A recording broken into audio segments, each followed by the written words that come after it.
November 11th, 1972. The humid air hung heavy, thick with the stench of blood and cordite. The screams still echoed in my ears. We had liberated the village, or so they called it. But the victory felt hollow, the silence afterwards deafening. My name is Thomas Glinton, and I was a soldier. Just a lad, really, fresh out of training and thrown into the abyss. The jungles of Vietnam, the faces of the villagers contorted in fear haunt me still. My comrades, those who survived, weren't much better. Something had changed in their eyes. They'd sit by the fire, muttering to themselves, scratching at their skin as if trying to peel away some unseen horror. Their laughter was a chilling rasp, their eyes vacant and cold. They spoke of things they'd seen through their night vision goggles, things that lurked in the red-tinged darkness. One night I saw it too, a flicker of movement at the edge of the perimeter. I raised my rifle, peering through the eerie green glow of my own goggles. It was then I saw them. Silhouettes, tall and skeletal, their eyes burning like hot coals. I fired, but the bullets passed through them. The other lads just laughed, a hollow, mirthless sound. It chilled me to the bone. I knew then I had to get out, to escape the madness that was consuming us all. That night, under the cloak of darkness, I slipped away into the jungle. The screams of my comrades echoed behind me, a haunting symphony of madness.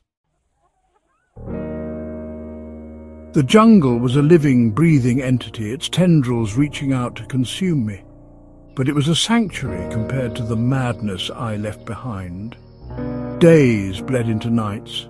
I lived on what little I could scavenge, my only companions, the whispering leaves and the ghosts of my past. I had nightmares, vivid and terrifying. I would see the faces of the villagers, hear the screams of my comrades, feel the phantom heat of burning eyes. I would wake up drenched in sweat, the jungle air heavy and oppressive. One day I stumbled upon a river and collapsed, my body ravaged by hunger and exhaustion. As I lay there, drifting in and out of consciousness, I saw them again, the figures from my nightmares, their eyes burning with a malevolent light. They reached for me, their skeletal fingers closing around my throat, and then darkness. The next thing I knew, I was waking up on the cold, damp floor of a London Underground station. The year was 1975. 2 years had passed since that night in the jungle, but it felt like a lifetime ago. The city was a shock to my system, gone with the stifling heat and the cacophony of the jungle, replaced by the cold grey concrete and the incessant rumble of trains. The faces of the city dwellers were pale and drawn, their eyes reflecting the same haunted look I had seen in the eyes of my comrades. I was a ghost, adrift in a world that had moved on without me.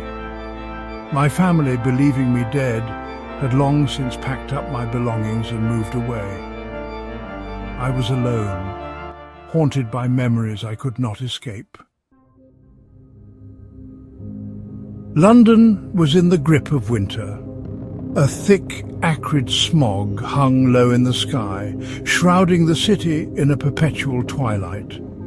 It was as if the darkness I carried within me had seeped out into the world around me.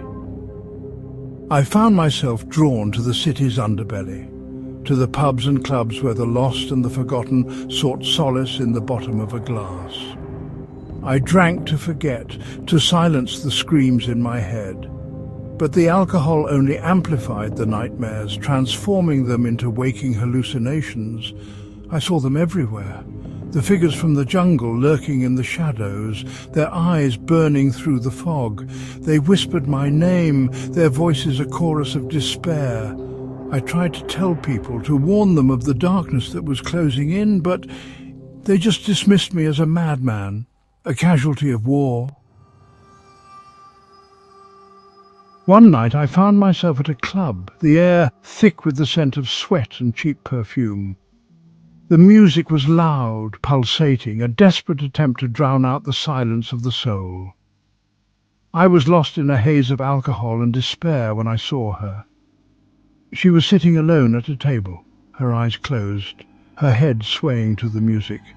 There was something about her that drew me in, a sense of peace that I had not felt in years. I sat down opposite her, and she opened her eyes. They were the colour of the sea after a storm, a deep, turbulent blue. "You've seen things," she said, her voice barely a whisper above the music.